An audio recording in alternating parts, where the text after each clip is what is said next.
62 anyos nga babae ug umaga nining 39 anyos nga babae gidunggab patay sa usa ka 14 anyos nga lalaking kadugo raw sab sa mga biktima dito sa syudad sa Bugo.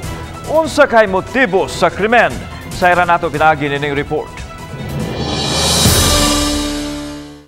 Ang mga biktima gilang si Rila Abasial Francisco ug umagad nining si Mary Ann Lantoy Francisco, mga mulupyo sa Purok Bansay-Bansay, Barangay Nailon, Dakbayan sa Bugo. Diin nahitabo usab ang krimen pasado alas 12 kaganinang kadlawon.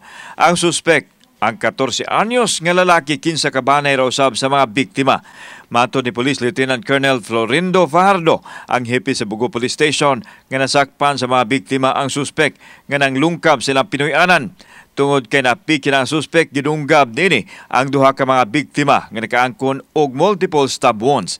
Gidugang ni Fajardo nga dunay nakakita sa suspek nga may gawas sa balay human sa netabong krimen. Ang iyahaging motibo, sir, is na ang lungkab niya, sir, nga kawat, sir, ba? O niya, wala lang makonsummate ang kawat, sir, kay na kukan siya, nabulabog siya. Sa pagkutlo nining balita, gipangita pa sa kapulisan ang batan-on suspitsado nga gituhang wa pa makagawas sa Bugo City. May isa ka lead, sir, nga naaning barangaya, sir, among pahalugbugon sa atong intel, sir, sa mga nato ato ang IUC. Kauban si Clover Lumayag, ako si Alan Domingo.